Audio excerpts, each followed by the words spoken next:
اٹھائیے غزوہ احد کا واقعہ۔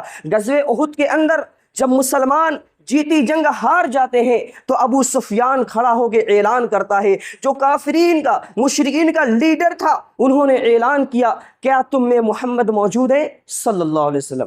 پوچھتا ہے کیا محمد موجود ہے؟ اللہ کے نبی نے صحابہ سے کہا کوئی جواب نہ دینا، خاموش رہو، کوئی جواب نہیں۔ چنانچہ صحابہ خاموش رہے۔ انہوں نے پھر اعلان کیا، کیا تم میں ابو بکر موجود ہے؟ اللہ کے نبی نے کہا خاموش رہو، کوئی جواب نہ دو۔ چنانچہ لوگ خاموش رہے۔ انہوں نے دیکھا کوئی آواز نہیں آ رہی ہے، پھر کہا للکار کر پوچھتا ہے، کیا تم میں عمر موجود ہے؟ اللہ کے نبی نے پھر کہا خاموش رہو۔ چنانچہ لوگ خاموش رہے۔ تو پھر اس نے یہ جملہ کہا کہ لگتا ہے سب قتل کر دیے گئے، سب کے سب قتل کر دیے گئے۔ حضرت عمر رضی اللہ عنہ کو رہا نہ گیا، جوش میں آ گئے، کہتے ہیں اے اللہ کے دشمن، یا عدو اللہ، یا عدو اللہ، کذبت، تو جھوٹ بول رہا ہے، ہم سب کے سب موجود ہیں، تمہیں ذلیل و رسوا کرنے کے لیے ہم سب کے سب موجود ہیں۔ حضرت ابو بکر صدیق رضی اللہ عنہ کا ہے۔ حضرت ابو بکر صدیق رضی اللہ عنہ یہ وہ شخصیت ہے کہ رسول اکرم صلی اللہ علیہ وسلم کا جب کا انتقال ہوا، آپ کی وفات ہوئی، پورے حالات انتہائی ناگفتہ ہو گئے۔ صحابہ کرام کے اندر حیرانی پریشانی بڑھ گئی۔ اللہ کے نبی صلی اللہ علیہ وسلم کی وفات سے تمام لوگ رنجیدہ ہو گئے، غم زدہ ہو گئے۔ حضرت عمر رضی اللہ عنہ تلوار لے کر نکل پڑتے ہیں۔ اگر کسی نے کہہ دیا محمد رسول اللہ کا انتقال ہو گیا ہے، اس کے سر کو تن سے جدا کر دیں گے۔ اس موقع سے حضرت ابو بکر رضی اللہ عنہ نے مورچہ کو سنبھالا اور آئے، کہتے اے عمر بیٹھ جاؤ۔ عمر رضی اللہ عنہ نے بیٹھنے سے انکار کر دیا۔ اس کے بعد حضرت ابو بکر صدیق رضی اللہ عنہ لوگوں کو خطبہ دینا شروع کر دیا۔ حضرت علی بن ابی طالب رضی اللہ عنہ نے کہ سب سے بہتر شخص، سب سے محبوب شخص حضرت ابو بکر صدیق رضی اللہ عنہ ہے۔ پھر انہوں نے سوال کیا کہ ان کے بعد کون؟ حضرت علی رضی اللہ عنہ جواب دیتے ہیں اس کے بعد عمر بن الخطاب ہیں۔ پھر انہوں نے کہا کہ میں نے سوچا کہ اگر میں تیسرے پہ پوچھ دوں کہ ان کے بعد کون، تو کہیں آپ نے عثمان بن عفان کا نام نہ آپ لے لیں، اس لیے میں نے کہا کہ ان دو کے بعد تو آپ کا مقام ہے، آپ کا درجہ ہے، یعنی ان دو کے بعد آپ ہوں گے۔ تو حضرت علی رضی اللہ عنہ کہتے ہیں ما انا الا رجل من المسلمین، کہ میں نہیں ہوں بلکہ مسلمانوں میں سے ایک شخص ہے جو مجھ سے افضل ہے اور ان دو کے بعد ہے، اور لوگوں کا اجماع ہے اس بات پر کہ وہ شخص عثمان بن عفان رضی اللہ عنہ۔ اللہ کے پیغمبر نے کہا فَإِن لَمْ تَجِدِينِي فَأْتِي أَبَا بَكْرٍ، آؤ جاؤ، اگر تم مجھے نہ پانا تو ابو بکر صدیق رضی اللہ عنہ کے پاس آ جانا۔ اللہ اکبر، ہر جگہ ابو بکر صدیق، ابو بکر صدیق، ابو بکر صدیق۔ آپ کہیں جاتے آتے کچھ بھی کہتے سنتے تو ابو بکر صدیق کو کبھی بھولتے نہیں تھے۔ حضرت عائشہ رضی اللہ عنہا کے اوپر جب زنا کی تہمت لگی اور رئیس المنافقین عبداللہ بن ابی بن سلول نے پورا ایک ماحول بنا دیا حضرت عائشہ رضی اللہ عنہا کے خلاف، رسول اکرم مہینوں بھر پریشان تھے، کبھی ادھر جاتے کبھی ادھر جاتے۔ یہاں سے یہ مسئلہ بھی واضح ہوتا ہے رسول اکرم عالم الغیب نہیں تھے، اگر عالم الغیب ہوتے تو پھر آپ پریشان کیوں ہوتے؟ ایک مہینہ کہہ دیتے کہ یہ جو الزام لگ رہا ہے حضرت عائشہ پہ، میری بیوی پہ، یہ غلط ہے۔ انتظار میں تھے، مہینوں بھر پریشان تھے۔ جب سورہ نور کی 10 آیت کریمہ اللہ نے نازل فرمائی، 10 آیت کہ حضرت عائشہ پہ جو تہمت لگی وہ غلط ہے۔ سیئات اعمالنا من يهده الله فلا مضل له ومن يضلل فلا هادي له وأشهد أن لا إله إلا الله وحده لا شريك له وأشهد أن محمدا عبده ورسوله يا أيها الذين آمنوا اتقوا الله حق تقاته ولا تموتن إلا وأنتم مسلمون يا أيها الناس اتقوا ربكم الذي خلقكم من نفس واحدة وخلق منها زوجها وبث منهما رجالا كثيرا ونساء واتقوا الله الذي تساءلون به والأرحام إن الله كان عليكم رقيبا يا أيها الذين آمنوا اتقوا الله وقولوا قولا سديدا يصلح لكم أعمالكم ويغفر لكم ذنوبكم ومن يطع الله ورسوله فقد فاز فوزا عظيما أما بعد فإن خير الحديث كتاب الله وخير الهدي هدي محمد صلى الله عليه وسلم وشر الأمور محدثاتها وكل محدثة بدعة وكل بدعة ضلالة وكل ضلالة في النار. أعوذ بالله من الشيطان الرجيم. بسم الله الرحمن الرحيم. ولقد خلقنا الإنسان ونعلم ما توسوس به نفسه ونحن أقرب إليه من حبل الوريد إذ يتلقى المتلقيان عن اليمين وعن الشمال قعيد ما يلفظ من قول إلا لديه رقيب عتيد وجاء السكرة الموت بالحق ذلك ما كنت منه تحيد. بارك الله لنا ولكم في القرآن العظيم ونفعنا إياكم بالآيات والذكر الحكيم إنه تعالى جواد كريم ملك رؤوف رحيم.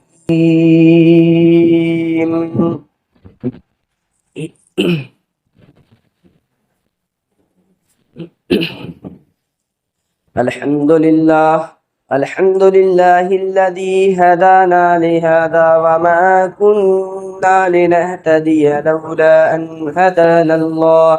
أما بعد أعوذ بالله من الشيطان الرجيم. بسم الله الرحمن الرحيم.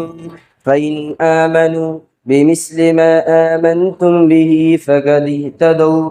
رب اشرح لي صدري ويسر لي أمري واحلل عقدة من لساني يفقهوا قولي. سبحانك لا علم لنا إلا ما علمتنا إنك أنت العليم الحكيم. حاضرین جمعہ، سب سے پہلے ہر قسم کی تعریف و توصیف، کبریائی، بڑائی، حمد و ثنا اس وحدہ لا شریک خالق کائنات مالک ارض و سما کے لیے ہے جو کائنات کی ہر شے کا خالق و مالک ہے۔ بعد درود و سلام عرض ہوں اللہ کے بھیجے ہوئے تمام انبیاء اور رسل پہ، بالخصوص ہمارے آخری نبی جناب محمد الرسول اللہ صلی اللہ علیہ وسلم۔ محترم سامعین، پچھلے خطبہ جمعہ کے اندر حضرت ابو بکر صدیق رضی اللہ عنہ کے فضائل و مناقب آپ کے سامنے بیان کیا تھا۔ اسی ضمن میں آج بھی آپ کے فضائل اور مناقب آپ کے سامنے رکھنے کی کوشش کرتا ہوں۔ ہم سب کو پتہ ہے کہ رسول اکرم صلی اللہ علیہ وسلم کے بعد اس امت میں سب سے بہتر شخص اگر کوئی ہے تو حضرت ابو بکر صدیق رضی اللہ عنہ، جو کہ بلا کسی اختلاف امت کے اجماع کے ساتھ خلیفہ اول ہیں، یار غار ہیں، سفر ہجرت کے ساتھی ہیں، اور مومنوں کی ماں سیدہ عائشہ رضی اللہ عنہا کے والد محترم ہیں، اور اس کائنات کے آخری نبی جناب محمد الرسول اللہ صلی اللہ علیہ وسلم کے سسر ہیں۔ آپ کا مقام اتنا اونچا ہے، اتنا اعلیٰ و عرفہ ہے، میں نے مختلف احادیث کی روشنی میں آپ کے سامنے بیان کیا تھا۔ آج ایک دوسری حدیث اور کچھ دوسری احادیثیں آپ کے سامنے رکھوں کہ عمرو بن العاص رضی اللہ عنہ ایک صحابی ہیں، وہ اللہ کے نبی صلی اللہ علیہ وسلم سے سوال کرتے ہیں ای الناس احب الیک، اے اللہ کے نبی آپ کے نزدیک سب سے محبوب، سب سے پیارا شخص کون ہے؟ اللہ کے نبی صلی اللہ علیہ وسلم نے کہا کہ عائشہ۔ انہوں سب سے پیارا آپ کے نزدیک کون؟ تو کہا عائشہ، میری بیوی حضرت عائشہ سب سے پیاری۔ تو انہوں نے کہا کہ من الرجال، مردوں میں سے کون ہے؟ عورتوں میں سے سمجھ میں آ گیا کہ عائشہ سب سے محبوب ہیں، آپ کو سب سے پیاری ہیں، لیکن مردوں میں سے کون ہے؟ اللہ کے نبی نے کہا ابوہا، اس کے باپ، یعنی حضرت ابو بکر صدیق رضی اللہ عنہ۔ پھر وہ صحابی کہتے ہیں میں نے پھر سوال کیا ثم من، پھر کون؟ تو انہوں نے اللہ کے نبی صلی اللہ علیہ وسلم نے کہا ثم عمر بن الخطاب رضی اللہ عنہ، اس کے بعد عمر بن الخطاب رضی اللہ عنہ۔ یہ بخاری شریف کی حدیث ہے۔ آپ دیکھیں کہ اللہ کے نبی صلی اللہ علیہ وسلم سے ایک صحابی سوال کرتے ہیں سب سے بہتر کون، سب سے محبوب آپ کے نزدیک کون؟ تو آپ نے پہلے عائشہ رضی اللہ عنہا کا نام لیا، پھر کہا کہ مردوں میں سے سب سے بہتر کون، آپ کے نزدیک سب سے محبوب کون؟ تو آپ نے کہا اس کے باپ حضرت ابو بکر، اور پھر سوال کیا گیا تو آپ نے عمر بن الخطاب کا نام لیا۔ اور اسی طرح محمد بن حنفیہ جو کہ حضرت علی بن ابی طالب جو چوتھے خلیفہ ہیں ان کے بیٹے ہیں، انہوں نے اپنے والد علی بن ابی طالب رضی اللہ عنہ سے سوال کیا، یہ بھی حدیث صحیح بخاری کے اندر موجود ہے۔ انہوں نے اپنے والد سے پوچھا اور کہا ای الناس احب الی رسول اللہ، کہ سب سے بہتر شخص، سب سے بہتر اور سب سے محبوب شخص اللہ کے نبی کے نزدیک کون ہے؟ اللہ کے نبی صلی اللہ علیہ وسلم کے نزدیک آپ کے پاس سب سے بہتر، سب سے محبوب شخص کون؟ تو انہوں نے کیا جواب دیا؟ کون؟ حضرت علی بن ابی طالب رضی اللہ عنہ نے، کہ سب سے بہتر شخص، سب سے محبوب شخص حضرت ابو بکر صدیق رضی اللہ عنہ ہے۔ پھر انہوں نے سوال کیا کہ ان کے بعد کون؟ حضرت علی رضی اللہ عنہ جواب دیتے ہیں اس کے بعد عمر بن الخطاب ہیں۔ پھر انہوں نے کہا کہ میں نے سوچا کہ اگر میں تیسرے پہ پوچھ دوں کہ ان کے بعد کون، تو کہیں آپ نے عثمان بن عفان کا نام نہ آپ لے لیں، اس لیے میں نے کہا کہ ان دو کے بعد تو آپ کا مقام ہے، آپ کا درجہ ہے، یعنی ان دو کے بعد آپ ہوں گے۔ تو حضرت علی رضی اللہ عنہ کہتے ہیں ما انا الا رجل من المسلمین، کہ میں نہیں ہوں بلکہ مسلمانوں میں سے ایک شخص ہے جو مجھ سے افضل ہے اور ان دو کے بعد ہے، اور لوگوں کا اجماع ہے اس بات پر کہ وہ شخص عثمان بن عفان رضی اللہ عنہ۔ یہ کون سوال کر رہا ہے؟ کون جواب دے رہا ہے؟ اور آئیے آگے بڑھتے ہیں۔ حضرت علی رضی اللہ عنہ یہ خود کہتے ہیں کن سے؟ ابو جحیفہ سے۔ کیا کہتے ہیں کہ اے ابو جحیفہ، کیا میں اس امت کے سب سے افضل شخص کے بارے میں نہ بتلاؤں؟ انہوں نے کہا کیوں نہیں؟ تو انہوں نے جواب دیا کہ اس امت کے سب سے افضل شخص کون ہے؟ حضرت ابو بکر صدیق رضی اللہ عنہ۔ یہ روایت کہاں ہے؟ مسند احمد کے اندر۔ یہ ساری روایات آپ کو مل جائیں گی، کوئی بخاری کے اندر، کوئی مسند احمد کے اندر۔ میں یوں ہی کہیں سے بات لا کر آپ کے سامنے پیش نہیں کر رہا، احادیث کی روشنی میں کون کہہ رہا ہے؟ خلیفہ چہارم، حسنین کے والد، سیدہ فاطمہ کے شوہر، داماد رسول حضرت علی بن ابی طالب رضی اللہ عنہ کیا کہہ رہے ہیں؟ اے ابو جحیفہ، اس امت کے سب سے افضل شخص اگر کوئی ہے تو ابو بکر صدیق رضی اللہ عنہ ہے۔ پھر اس کے بعد میں تمہیں بتلاؤں کہ ان کے بعد کن کا مقام ہے، ان کے بعد اس امت کے سب سے بہتر شخص کون ہے؟ انہوں نے پھر جواب دیا کہ اس کے بعد حضرت عمر بن الخطاب ہے۔ یہ کون کہہ رہا ہے؟ خلیفہ چہارم کہہ رہے ہیں۔ آج ہم کہتے ہیں آپس میں انتشار تھا، لیکن آپس میں احادیث کی روشنی میں دیکھا جائے تو کتنی الفت تھی، کتنی محبت تھی۔ صحابہ جن کا جو مقام ہوتا انہیں وہ مقام دیا کرتے تھے، جن کا جو درجہ ہوتا انہیں وہ درجہ دیا کرتے۔ تو یہ اصحاب رسول ہیں جو رسول پاک صلی اللہ علیہ وسلم کے صحابہ کے مقام کو سمجھتے تھے، اور سبوں نے یہ کہا۔ رسول اللہ سے پوچھا گیا، آپ نے کہا سب سے اونچا مقام حضرت ابو بکر کا۔ محمد بن حنفیہ نے حضرت علی سے پوچھا، اپنے والد سے پوچھا، انہوں نے جواب دیا سب سے اونچا مقام ابو بکر صدیق کا۔ پھر خود انہوں نے ابو جحیفہ سے کہا کہ میں سب سے بہتر شخص کے بارے میں نہ بتلاؤں، نام بتایا تو ابو بکر صدیق رضی اللہ عنہ کا۔ یہ مسلمان ہیں جو ابو بکر صدیق کے مقام و مرتبے کو سامنے رکھتے ہوئے امت کو ایک پیغام دے رہے ہیں کہ سب سے اونچا مقام رسول اکرم کے بعد اگر کسی کا ہے تو ابو بکر صدیق رضی اللہ عنہ کا ہے۔ فقط مسلمان نہیں، کافرین بھی